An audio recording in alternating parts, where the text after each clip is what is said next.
An old Big Ten Western Division rival is on tap. Unfortunately, there is no division championship to play for anymore. So it's Iowa, Wisconsin. We will talk about the stakes, and we will talk about what we witnessed, of course, against Northwestern and what it means for the rest of the season and maybe even beyond right here at Hawkeyes Live. Appreciate you stopping by here at the Voice of College Football. We do this each and every Tuesday with Corey Brada from the Hawkeye of the Storm. It's Tuesdays at 4:30 Central Time.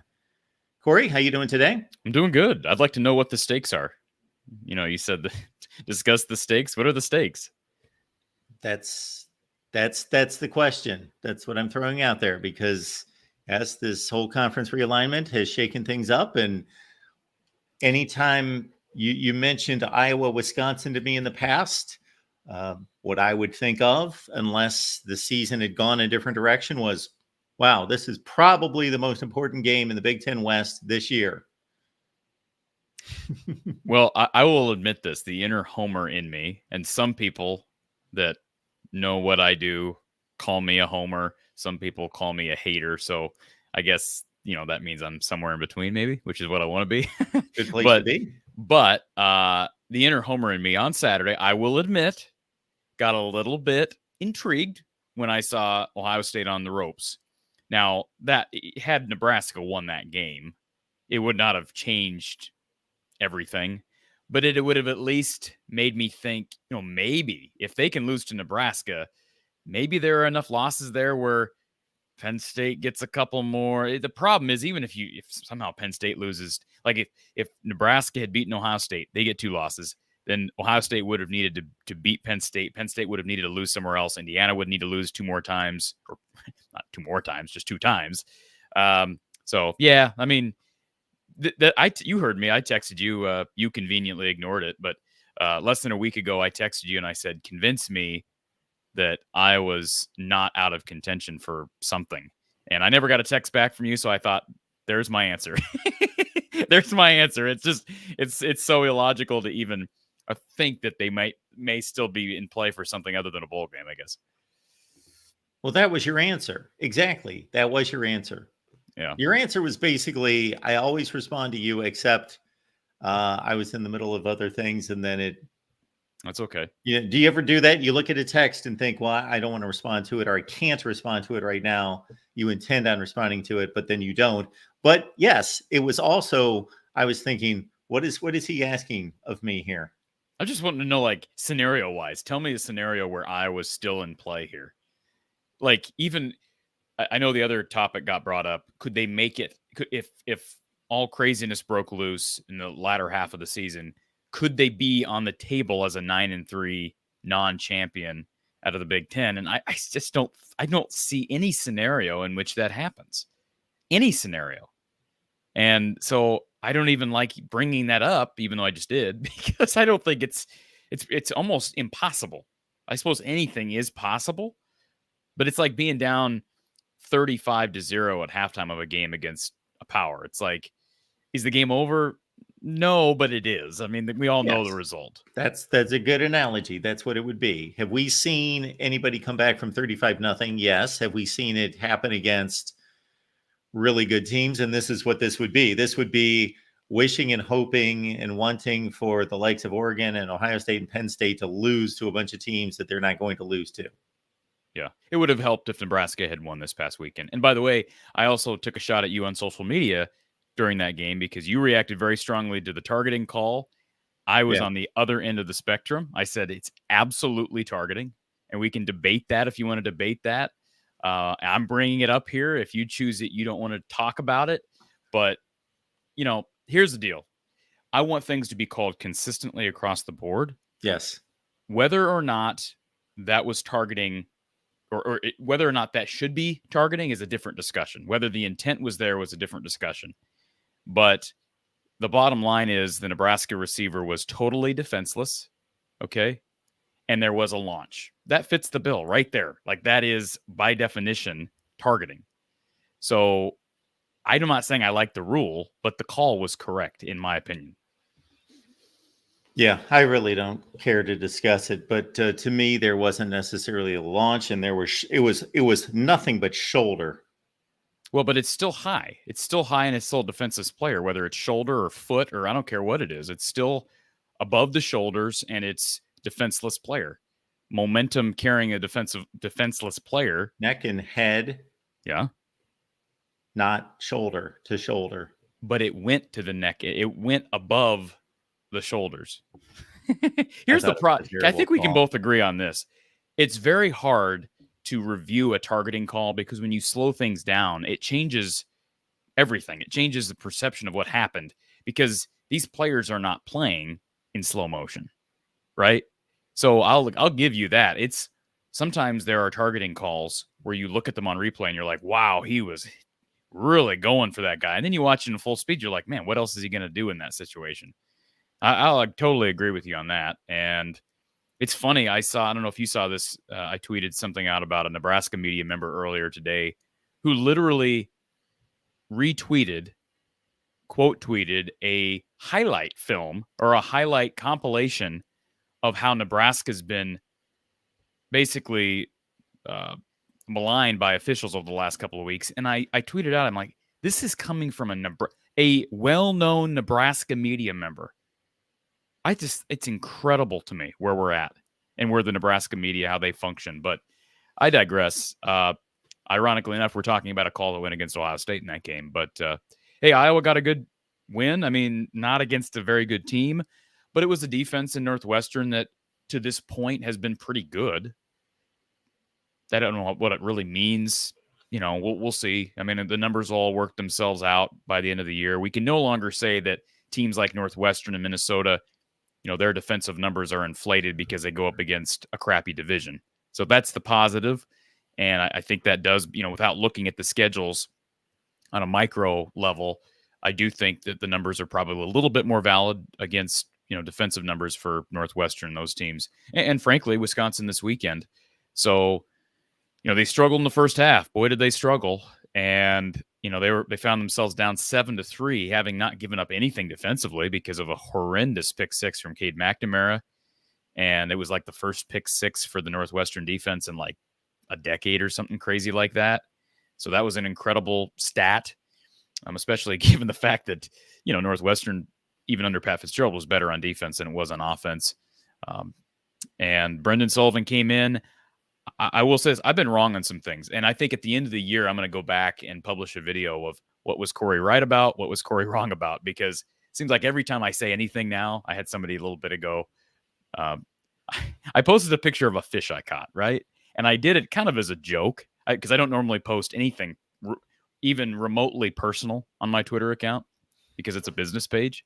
But I posted it and pinned it on my profile. And I basically said, you know, hey, fall's not just for football, yada, yada, yada. And then I put in parentheses, I basically said, hey, please, everybody, let me know if this is okay to post because everybody does such a tremendous job dictating to me what is right and what is wrong on my Twitter account. So, and of course, you know, you get a lot of people tongue-in-cheek comments, and that's fine. I expected that. But somebody made the comment, well, as long as you don't say Kamari Moulton's better than KJ. I'm like, we're still going back to that. Again, tongue-in-cheek, I think, for individual that responded. But I've been wrong on some things. I was wrong about that. I was wrong about the Michigan State game. What I was not wrong about, Mark, I said it on, I think I said it a week ago on this show. I know I said it in my preview. I had said throughout the week that Brendan Sullivan there was a good chance he's going to play. And, you know, for most teams, I think sportscasters that cover their teams, that's not a real grandiose, crazy prediction to make when you have a quarterback struggling. But for Iowa, historically under Kirk Ferentz, a guy who doesn't like to play two quarterbacks or sub unless a guy is just completely injured and incapable of playing. That was, I think, somewhat of a bold prediction. And sure enough, he came in. Now Kirk says, he said it again today. He said it during the postgame show or the postgame press conference that Cade is in concussion protocol. However, I applaud Kirk for this. Now, I don't know if maybe I shouldn't be applauding him for this. I applaud him for at least saying during the postgame and today that it was Iowa's plan to play Sullivan regardless of Cade's health. That was the plan going into the game, which was in line with what I expected. And he basically said today, coincidentally, the plan matched up with Cade's injury. So Cade got rocked on a horrendous throw, ended up being called roughing the passer. It was a bad call. I don't believe it was roughing the passer. it erased the first interception, which was actually worse than the second. And if you go back and look at the replay, he was not gripping the laces on either interception. And you could tell on the first one when that ball just flies up. Somebody in our on our postgame show compared it to the opening of pheasant season, because apparently Saturday was the opening of pheasant season. It was like a big old rooster up there in the sky just waiting to be picked off. And sure enough, it was. And again, thankfully for Iowa, it was negated due to a phantom roughing call. But it looked like it was because he didn't grip the ball with the laces. I mean, it just flew off his hand erroneously. Wasn't it because he got hit? He got hit after the ball was out of his hand. So that was the first thing.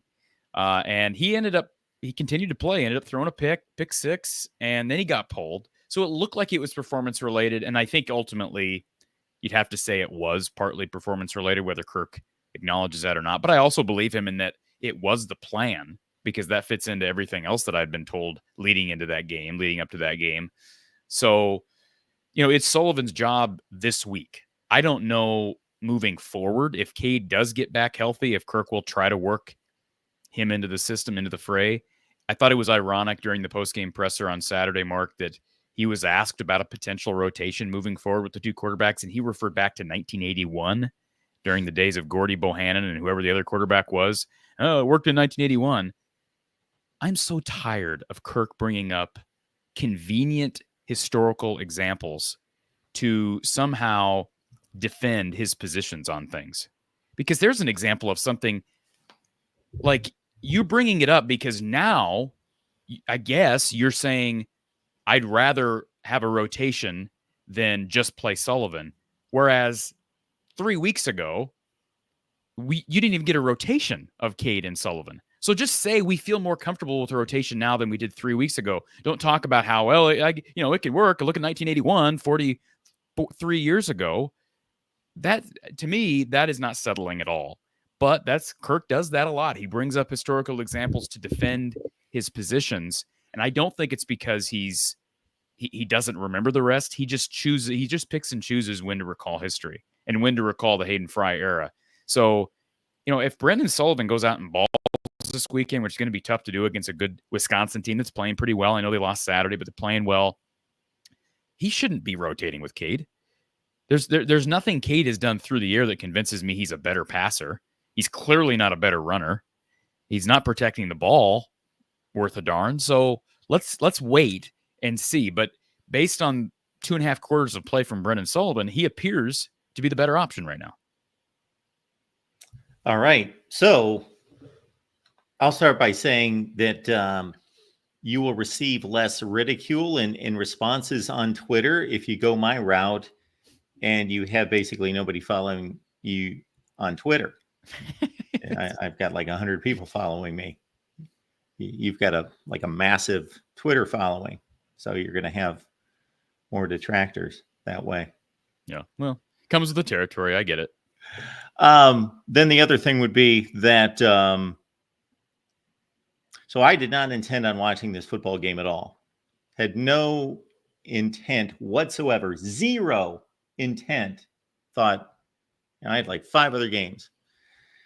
But after doing a post game for another team and the instant analysis, Ohio State, Nebraska, somebody else, I go into the 3:30 window, and YouTube TV it sporadically and randomly allows me to some games start at the beginning because we're at about halftime of these games, practically.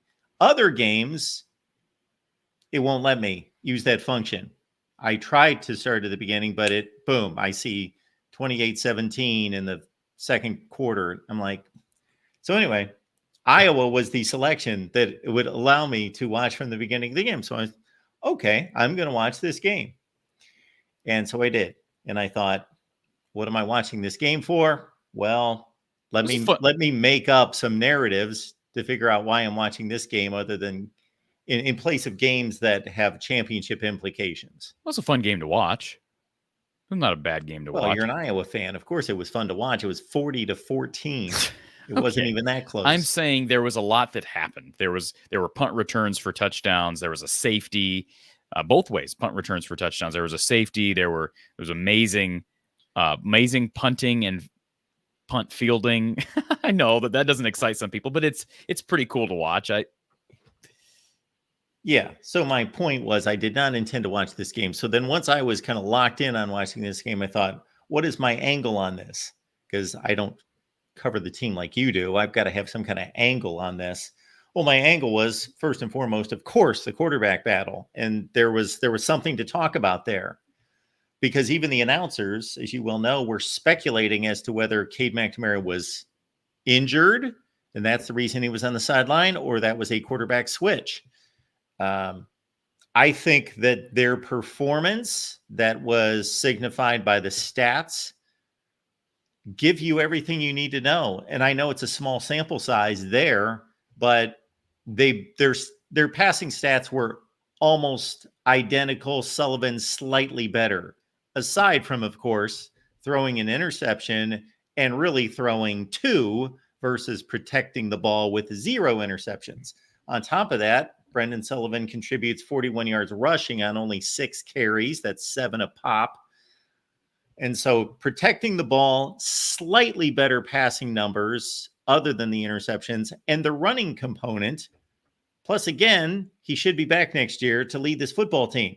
He should be playing. And there's a couple things that you're missing in there. Not all interceptions are created equal. The pick 6 is just, as bad as it gets. And even Kirk would say that. I think that's probably the straw that broke the camel's back if it wasn't for Cade's reported concussion. And then the other part of this, Mark, was, and I saw you posted a segment from, I think it was a discussion you had with one of our listeners, Erica, during your post-game stuff on Saturday. And she's right about this. You go back and watch a couple of those Caleb Johnson runs. He fits the system of what Tim Lester wants and keeps the defense honest and not able to totally key in on Caleb Johnson on RPO stuff and options. I mean, he is very, you saw that 40-yard pass play to Johnny Pascuzzi where he's out running in front of him. He's not even close. Now Pascuzzi's a tight end, but still you can see Sullivan has got some wheels. And so he is a threat. And once he's shown that on tape, and now he has officially, not just along the goal line, that's going to help Caleb Johnson. Caleb Johnson struggled in that first half. And he popped off 3 really nice touchdown runs as the game went on with Sullivan at the helm. My MVP on Saturday was Reese Dakin. He was phenomenal. I wrote down, I don't know if I still have that note, but we talked about it on the postgame show. Let me find it here. He had, 8 punts, 4 inside the 10-yard line, 3 at the 5, 1 at the 6, and he had 2 50-plus yard punts. So he was phenomenal. And they're playing, if you take out the Michigan State game, I know we can't do that. Kirk was asked about the defense responding this week, but if you throw out the Michigan State game, they're playing really good football right now. Look at the last 2 results. They put up a 40-burger on Washington and a 40-burger on Northwestern. And that's going to suck if at the year's end we're like, man, this was a really good team, but they just had a horrid week in East Lansing. They blew the game against Iowa State, but that's going to suck. And that could happen because, it's been compared over the last week. Iowa struggles against Michigan State kind of to what Iowa did against Purdue and Jeff Brom. That defense looked bad against Jeff Brom a number of times, but it'd be great against everybody else. So, that's unfortunate, but I made the comment during the postgame show. I thought the fan base needed a jolt. I can't speak for the team on a firsthand basis, but I think the fan base needed adrenaline. They needed something injected into them because they are. By losing to Michigan State, they played their way out of contention for a whole lot of stuff that people care about, and that hasn't happened in so long. Even with the bad offenses, they were always. Over how many years now? They've been in contention until the final couple of weeks of the season, and more often than not, until the final week of the season. At least over the last 3 years, it's been to the final week of the season that they needed something to rejuvenate them. And I do think the quarterback change, not that that's what Kirk's thinking is, but I think that was the quickest and most effective way to give the fan base, keep them locked in.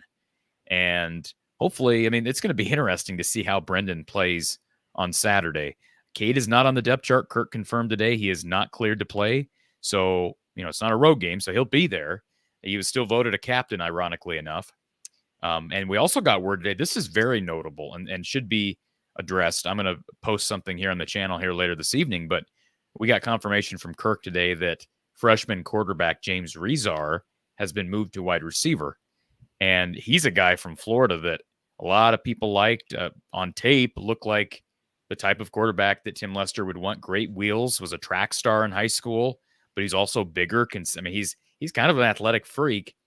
And, I think that surprised some people. I know that rumors of that happening had been floating here for the last week. And so Kirk confirmed that today. But my point in bringing this up is, yes, this creates conversation as to why that he was moved so early in his career. But it also makes me wonder, like, if Marco Lainez ends up being the backup, who is number 3? I know Kirk said probably Jackson Stratton. He mentioned somebody else on the roster that played quarterback in high school.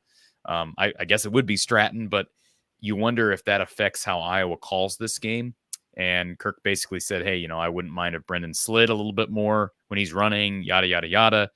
I hope that doesn't make Iowa uber conservative with their play calling. I hope they still utilize Brendan's legs. It'd be a shame if they didn't.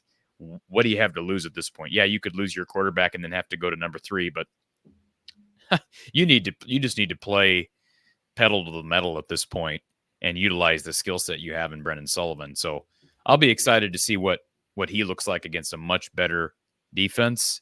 I don't know what the numbers say. I'm assuming Wisconsin numbers wise would rate better than Northwestern. Certainly they've been playing better than Northwestern as a team.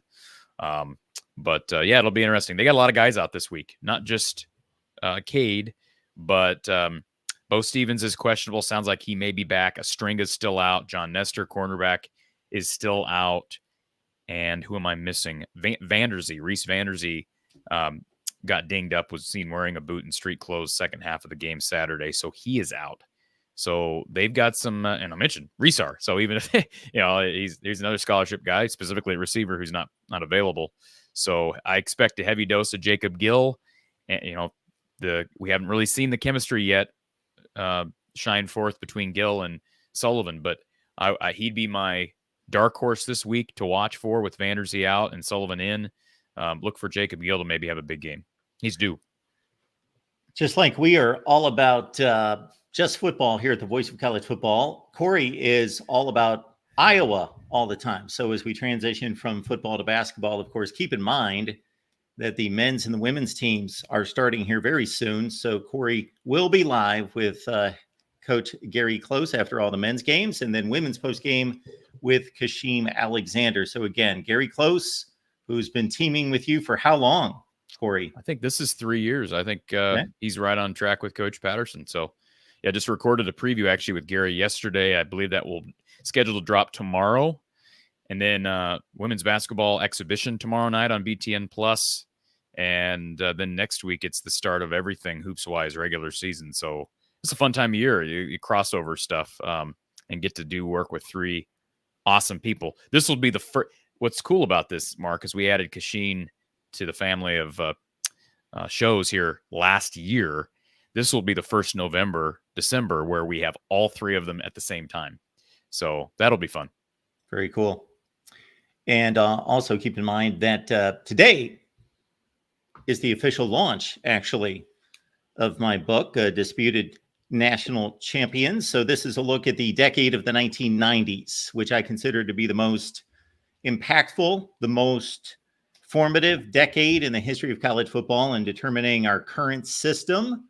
So we go through each and every season during the 1990s, and we break down all the storylines, all the scenarios, all the major players in the national championship race, what the rankings looked like preseason, going into the postseason, what the postseason matchups were, why they were selected the way they were, how the postseason played out, any controversies involved, who was left out that had a credible and reasonable resume or argument to be included in the national championship race.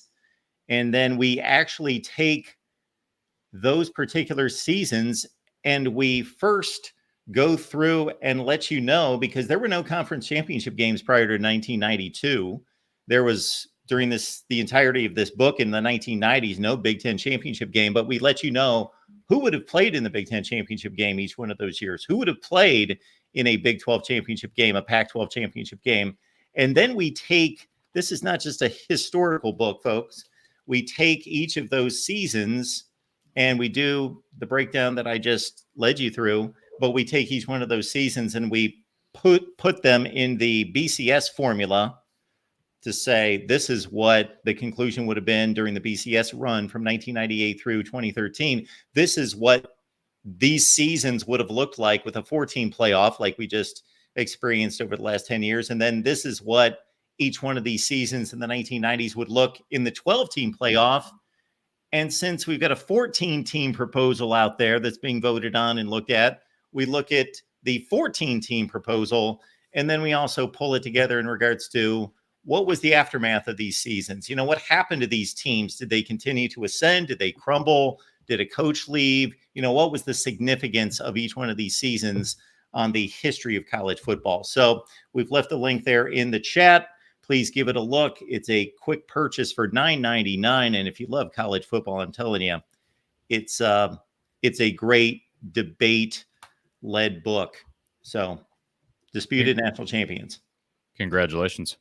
Thank you. Awesome. I look forward to getting my copy, and I know Don Patterson has expressed the same. So we will talk Wisconsin and Iowa, of course, coming up on Saturday. We got Ryan Herrings dropping by from Badgers Locked On. Ryan, we've seen you quite a few times this season. It's so thank you so much for answering the call again.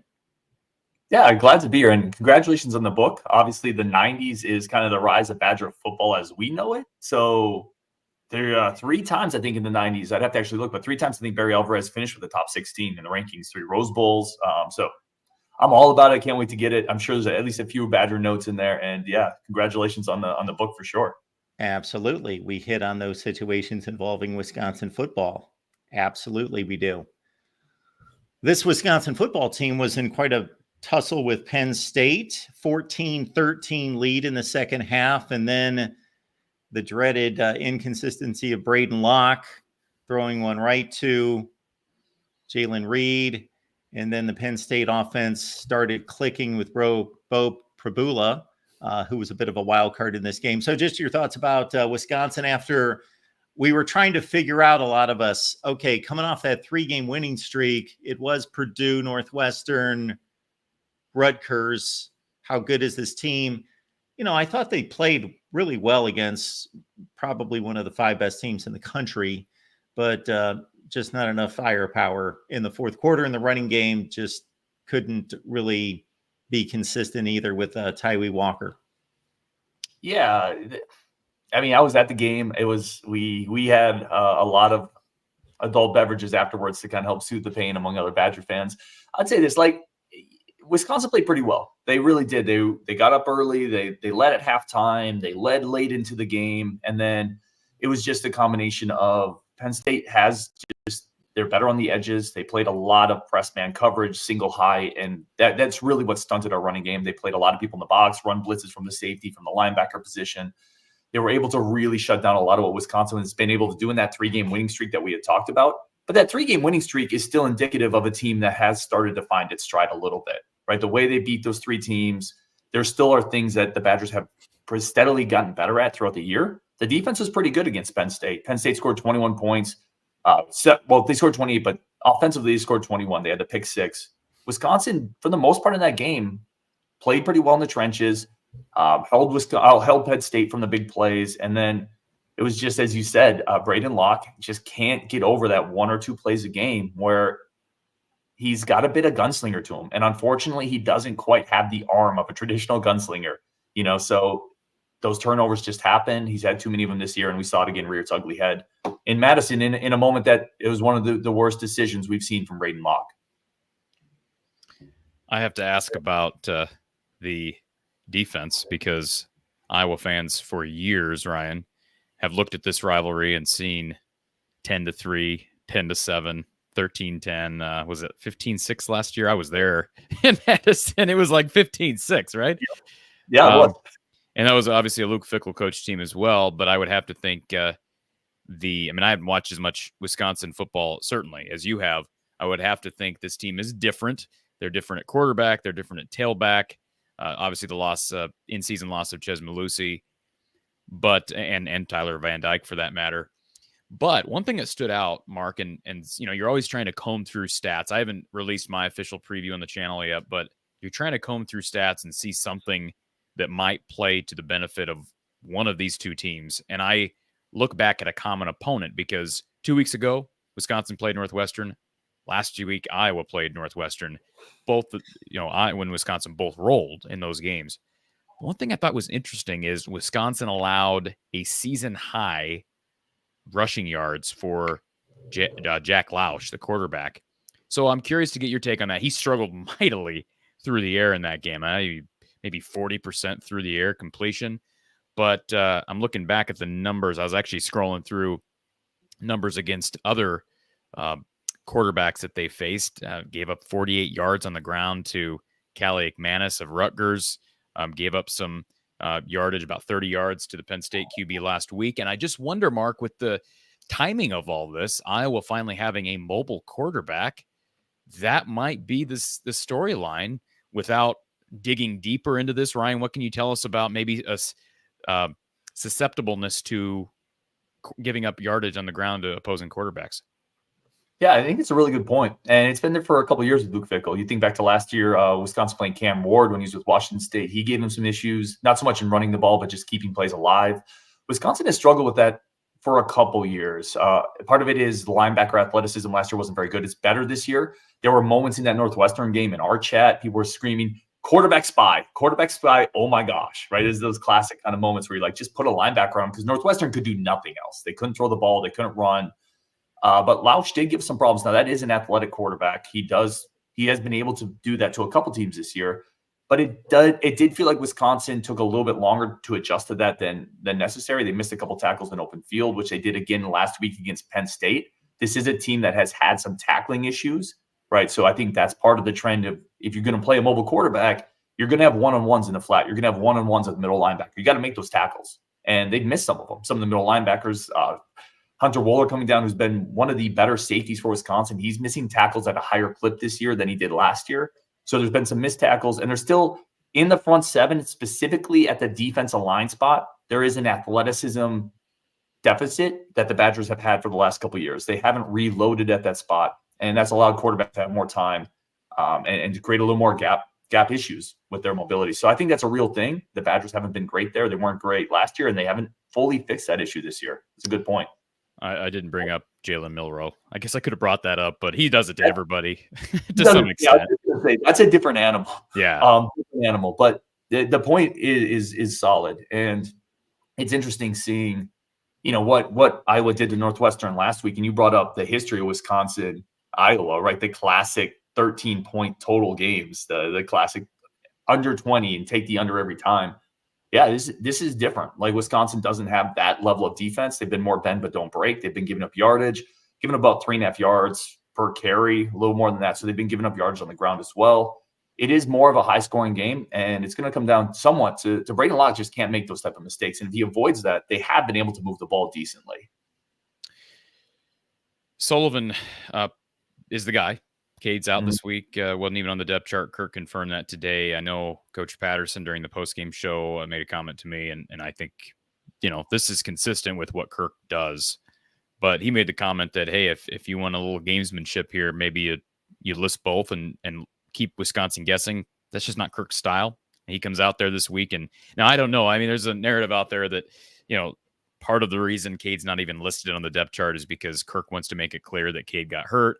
And Ryan, I know you're not part of the Iowa quarterback saga, but there's an inner battle between fans and media and Kirk as it relates to how that position is handled or mishandled if you talk to some people. So there's that. The bottom line is Wisconsin knows it's Sully, and this is a unique prep week because you've got to think Wisconsin's going to be looking at a lot of Northwestern tape, not just from last week, but also when Sullivan played at Northwestern last year. He gave them something to see this past week in the Iowa offense, but you're going to have to be kind of combining, okay, what do we know about the new Tim Lester system? how it operated with Caleb Johnson, Cade McNamara, how that's different now with the run threat of Brendan Sullivan. So it's an interesting, unique prep. You also have the element of Kinnick at night is one of the toughest places to play in the country.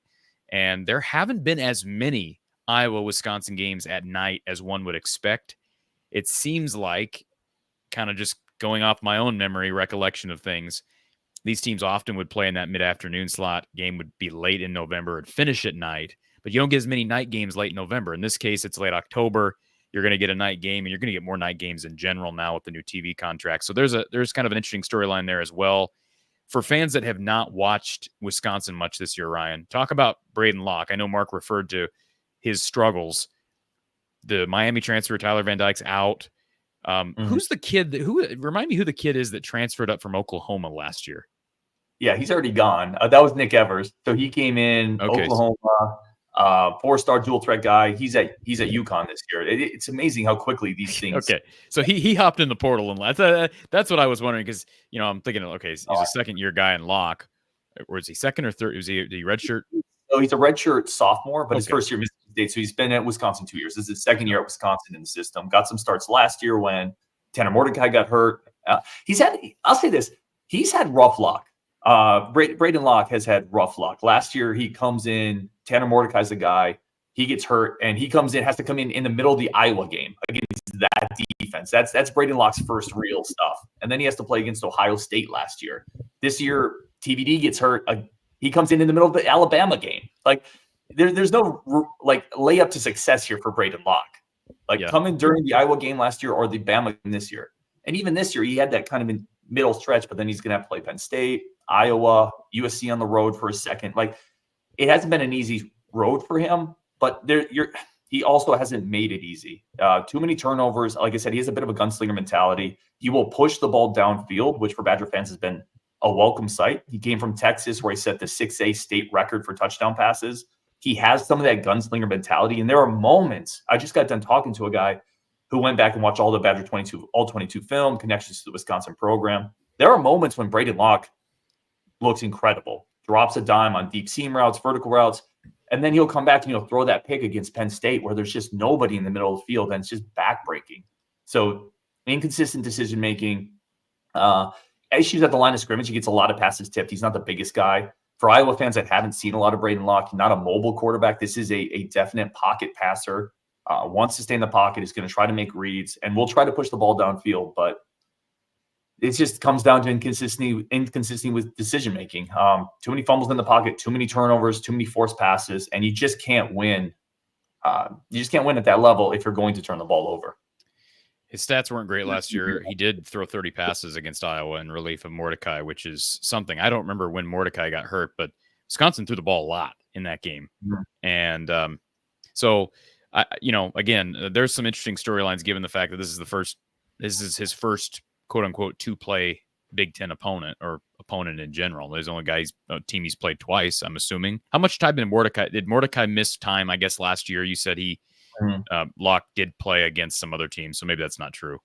Yeah, so Mordecai missed about 4 games. He broke his hand. I think he was about halfway through that game in Iowa. I think late second quarter. So Mordecai came in, and that game was just terrible. But you can't come in against that Iowa defense as good as it was last year as a backup and expect much success. He has shown growth in some areas. Again, it's that deep ball touch that's there. The Wisconsin pass protection's been pretty good this year. So they've been able to give him a little bit of time to find those deep shots. Vinny Anthony is a receiver on the edge that's really started to give Wisconsin a bit of a vertical threat that they haven't had in recent years. He was able to do it against USC on a double move. He's a guy that you could see Penn State was starting to key on. Like, they would really play that bump and run and then put the safety on his side to kind of take away some of that vertical threat. So if you're an Iowa fan kind of looking at what Wisconsin could potentially do, they're going to look to get deep shots to Vinny Anthony, work underneath with Will Pauling, and then it's the same with Wisconsin, right? Inside zone power, Tyree Walker, let's run the ball, let's control the clock. And it's really going to be the recipe for Wisconsin this year. And Mark, this is kind of a reversal in roles as well, because I don't know the last time, even last year, I wouldn't have considered this to be the case. When's the last time Iowa played Wisconsin where Iowa clearly has the bruiser at tailback? I mean, that's every year Iowa faces Wisconsin, and Wisconsin's got the likes of, how many yards did Melvin Gordon pop off against Iowa and Kinnick back in 2014? Mark probably has the answer to that. How many big performances for Clay and Ball and, Agumba Wale? And I mean, just go down the list. Braylon Allen hurt Iowa a lot. What was that game? 2018 at Wisconsin. Braylon Allen was just a man amongst boys. So a reversal of roles there as well. Iowa's been a little bit more feast or famine here last couple games. Michigan State kind of set that tempo and that precedent, although I thought Iowa just played poorly up front against Michigan State. First half against Northwestern, they actually struggled to establish a run as well. It has been more feast or famine from a perspective of there have been more negative plays as the season has went on. Part of that is loading the box and sending people at KJ. However, last week with Brendan Sullivan coming in the game, that seemed to open things up. So there's going to be some decisions that have to be made by that Wisconsin defensive staff of how you defend this Tim Lester offense now that you actually have a mobile quarterback. Mark? Yeah, well, this Wisconsin offense is obviously in that transition phase, as we've discussed with Ryan throughout the offseason. You mentioned the big play capabilities of Anthony on the outside. He made a big play on one of the drives. I think the drive that made it 14-13, but the next play was made by CJ Williams. Now, there's a guy that's been caught in witness protection for a long, long time. But, man, when you saw the slow motion shot of that catch, it was remarkable. He was laid out fully, caught the back end of the football with his fingertips. But was that a one-off, or is he going to make his way into the game plan a little bit more? It's more of a one-off. I hate to say it with CJ. He's in for Bryson Green right now, who was the former Oklahoma State transfer. Bryson Green's been banged up. CJ has some ability to make some tough contested catches. That's kind of his calling card. Bigger bodied receiver, good hands. But there hasn't been a lot there for him. He's probably fourth on the Badger receiver depth chart. They definitely want to give Vinny Anthony more shots down the field. And then in between those lines, in between the hash marks, they're trying to work Tretch Kekahuna and Will Pauling.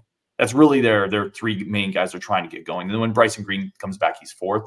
So CJ is really fourth or fifth on that depth chart. He does give you a big physical body. You're right, that was a great catch. Also a great pass. That's kind of what we referenced with Braden Locke. He has these moments where it's just a beautiful throw. And then again, it just goes away. So that's a lot of quarterbacks at the college level, consistency. To speak to your other point about the running defense and Sullivan kind of opening some of that up, I think the Badgers' strength still is their secondary, right? So I think they're still going to play heavy in the box. They're going to come down. They're going to try to shut down what's been a remarkable season for Caleb. And they're going to say, we dare you to beat us on the back end. That's still where their veteran players are. That's still where their better defenders are with Hunter Wold or Rico Holman. Nizier Forkreen is a cornerback on the other side that has played really well this year. So the Badgers have had some issues against the ground this year, and they're going to load up. They're going to load up and say, we dare you. We dare you to beat us. And we'll see. I think Sullivan opened some of that up for sure. But the Badgers are going to test him again. That'll be the game plan coming into it. Only one other question for me, Corey. I don't know what else you have for Ryan. I don't have much. I'm just excited to see this rivalry reestablished with very different circumstances and interesting storylines. As always, it seems like every week this year, Iowa's had an intriguing between the lines storyline. I mean, last week it was Sullivan and Jacob Gill going up against their old team.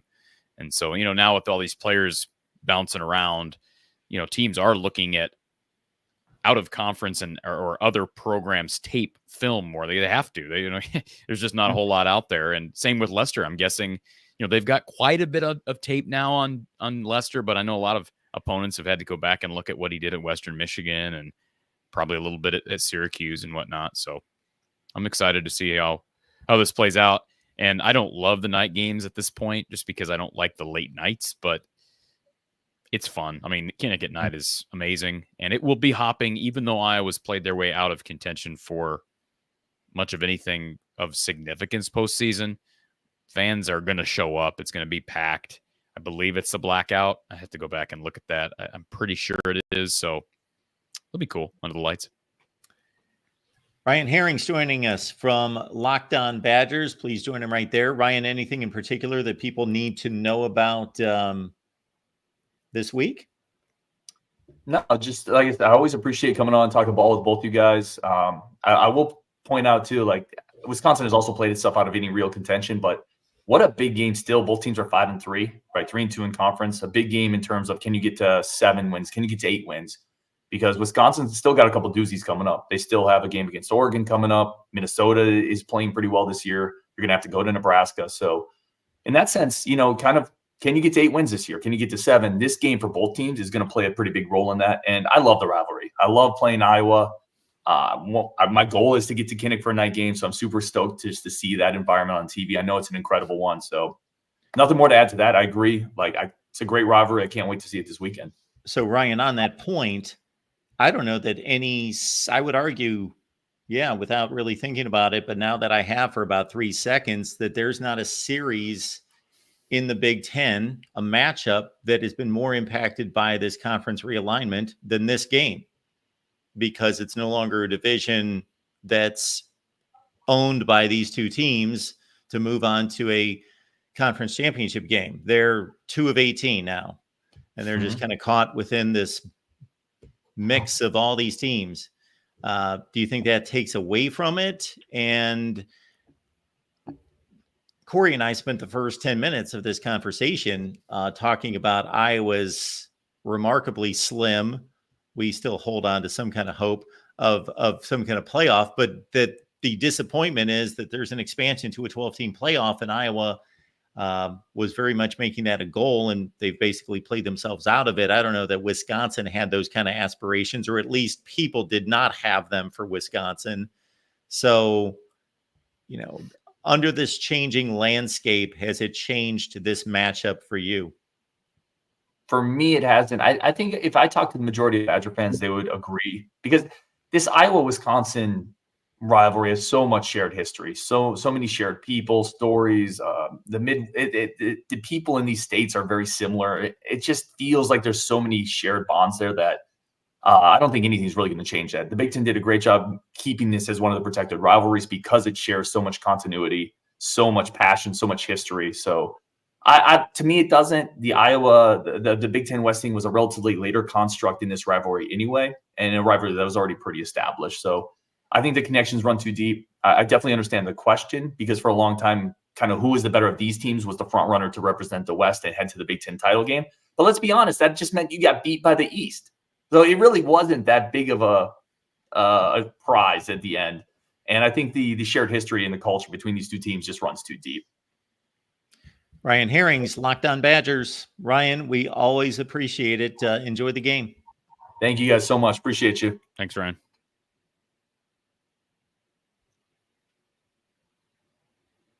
There we have it. Yeah, Caleb Johnson. Again, his game was very uneven. To go back to one of your points in regards to, I think the stat was 7 carries. He only carried it 14 times against Northwestern on Saturday. His first 7 carries for 5 yards, and then he exploded after that. And so to your earlier point, very feast and famine for this Iowa rushing attack. And that was another thing that I locked on in watching the Northwestern game was, okay, what do I make out of this? What are the important points? And that Caleb Johnson continues to put together a historic season, both within 2024 nationally, as he is the number 2 rusher in college football, and then also among the running back list all time for the Hawkeyes in regards to single season accomplishments. And I will bring this up when I record a segment here tonight regarding the Resar thing. Let me just add one more thing you brought up the run game. Iowa has really, I think, utilized Dayton Howard and Reese Vanderzee well this season, and the wide receiver room has been better. And they got a couple of bigger guys in Howard and Vanderzee who have shown the ability to be really solid blocking receivers, and maybe Resar with his size, he's like 6'4", 6'5", can end up being that as well. And I know some people panicked as soon as they heard that Resar was switching to receiver, had switched to receiver. Like, boy, you're already throwing the towel in on this guy. Quarterback, halfway through his first season, he just got to campus in the summer. I get that, because people love the idea of Resar at quarterback, and he was a 4-star guy. They've had a lot of 4-star guys. Carson May was a 4-star guy, and he's buried on the Abilene Christian depth chart. So with all due respect to the star ratings of these quarterbacks, I don't really care. But if I made this comment to a buddy of mine who texted me about it when Kirk made the comment, if Tim Lester knows about any positions on the football field, it's quarterback and receiver. So if Tim Lester, assuming this, I mean, I would have to think, I'm not going to act like Kirk is making that decision. Ultimately, this is, I'm sure Tim's input was of primary importance with something like this.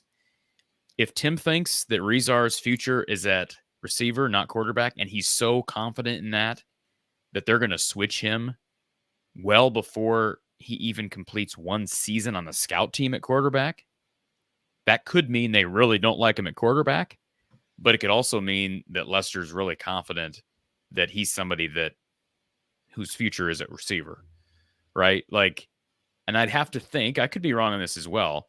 I'd have to think that if they were just down on his abilities through a couple of months of him being here in general, that they would just let it play out at quarterback and then reevaluate at the end of the season. I'm presuming that, but maybe this means that they really see something in Lester at receiver, that Rezar at receiver. Perhaps that means that Lester's real confident in him as a receiver. And let's not forget they've had former quarterbacks play very well at that position, one being Marvin McNutt. So, we'll see. But I think it's intriguing because the dude is fast. He was a track star in high school. And I know some people asking, well, who's the future at quarterback? We don't know. We all want to know. Like, we look at our recruiting. It doesn't make any difference. All these guys, look, the top two guys that are on the roster this year, none of those guys were brought in as high school recruits. Neither one of those guys. Sullivan was a transfer from a Big Ten school. McNamara was a transfer from another Big Ten school. The portal is a huge part of college football today, especially positions where maybe you don't develop as well. Quarterback being a huge one at Iowa. So there's a good chance that in a couple of years, the portal is, the quarterback who's Iowa's quarterback in 2 years is on a different team right now in college already. There's a chance that's the case. There's also a chance it's Jimmy Sullivan coming in from Indiana. There's a chance it's Marco Lainez. There's a chance Lainez transfers at the end of this year. I mean, we just don't know. It's a year-to-year thing. We talk about the change in the game, and that's a big part of how that has manifested. If you look at the starting quarterbacks in the Big Ten since the transfer portal took hold, it's probably more than a chance. It's a likelihood that he will be a transfer quarterback. You used to be able to assess the quarterback room, and there used to be not a perfect formula, but you used to be able to, okay, our current starter is going to be gone next year, but we got this sophomore who's developed. He's waiting in the wings. He'll be ready as a junior. Then we've got this third string guy. He's a freshman. We're really excited about him, but he's going to have time to develop. And you could see the progression and would play out. And unless somebody got hurt or somebody really took off or somebody was a bust, and then you would have to change plans a little bit, but you would have this procession. It's all out the door. You have no idea. Yeah, I'm trying to think of the last time a transfer started at Iowa before Cade McNamara. Petrus was, Deacon Hill. I'm sorry. Before Deacon Hill. Well, Stanley, Petrus, Bethard, Stanzi, Christensen, Rudock, like all those guys were high school guys. And I know the game has changed. Vandenberg, Tate, Banks transferred in from JUCO, right? I think he was at JUCO 1 year. Yep. So, but we're going back over 2 decades. And I know the portal, it's just completely changed everything. So there's our Tuesday lineup. You see it on the banner right there. So your next stop is Nebraska Live at 7 Eastern, 6 Central, Indiana Live as well. Before we leave, and maybe I was going to ask you about Caden Weegan. Yeah. Was this guy talked about? Was he expected to be something before this season? This he's like a whirlwind. He's just a fun guy to watch. And I heard the comment made either this week or the previous broadcast week that he had the most kickoff and punt return yardage of anybody in the country. Oh, yeah, I didn't know that. Are you basing that your evaluation from watching just Saturday? Or are you saying No. because he had a really amazing punt return for a touchdown where he showcased his speed, his wheels. No, I mean, before last season, I had been told by a source, and I repeated it on this channel, and I'm not the only one who reported it, by the way, but I'd been told before last season that he was the fastest guy on the team. Now, I've since been told that crown has been given to someone else, Brevin Dahl, freshman running back / receiver. So, but he's really fast. I mean, I think we've seen that. And, you know, he'd been a returner on special teams at Sioux Falls, I believe, where he transferred in from a JUCO school. Really good JUCO program just outside of Iowa. So, yeah, I mean, we've known he's fast, and we knew prior to the season that he was on the depth chart and that he was going to be returning punts and kicks with Cooper DeJean gone. But it's such a, I mean, I don't know that we knew he was going to be this good in the return game. It's just such a distinct skill. Even though he had returned punts and kicks there, his stats were just okay. That is such a unique skill. We've seen really good players not do a good job returning, especially punts. Like I think of Josh Jackson. They tried to use him as a punt returner. He wasn't very good. Nico Ragaini. Now, he wasn't a great player, but he was a solid player for Iowa. He wasn't very effective. So it's not always... Caleb Johnson wasn't great returning kicks. He was okay, but there's a reason why Caden Weegen's the guy doing it now, because he's good at both, and they're two very distinct skill sets. So, no, I think he's flown under the radar. He deserved winning Specialist of the Week in the Big Ten this week. So congratulations to him on that. And that was a very impressive punt return for the touchdown on Saturday. So we've been waiting for him to bust one for a while, Mark. We've known since week 1 that, you know, he was going to bust one at some point. It's maybe taken a little longer than one would anticipate. He's had some called back due to, you know, penalties that haven't really affected the play. You know what I'm talking about. And that, you know, that's been unfortunate. Had he not had those, and that's part of special teams return game, but had he not had those, he'd have even more yards. I made a little quip at the beginning of the show about my lack of followers on Twitter. Well, that's Ryan's. Here we go. That's where they all went. So we made a little change here at the Voice of College Football. I gave up my own personal account, and we transformed that to the official account here at the Voice of College Football. So please follow us on X at the VOCFB. It's easy to find, the Voice of College Football, and ratings, rankings, all sorts of good stuff there. If you're on Twitter or X, if you're not on Twitter or X, I do not necessarily recommend it. That's all I'll say. So I'm not trying to push you on to the platform, but if you're already there, of course, you want to give Corey a follow. You see his X handle down below. And then, of course, follow us at the Voice of College Football as well. And once again, of course, the football transition to basketball is underway. So again, it's men's and women's post game with Corey from the Hawkeye at the Storm with Coach Gary Close and also Kashin Alexander. All right, Corey. Of course, we will see you after the ball game with Coach Don Patterson. We look forward to that. Absolutely. Late night, another late one. And we'll be there till at least midnight.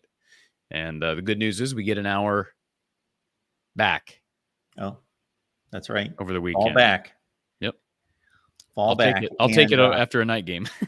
Yes, absolutely. But you got to wait till 2 a.m. Yeah, I know. But, and then, of course, you and everyone else is welcome to stop by our post games Thursday, Friday, Saturday night. All right, folks, make it on back here next Tuesday for Hawkeyes Live with Corey and myself. In the meantime, lock in on Corey's channel from the Hawkeye of the Storm. We'll see you next time.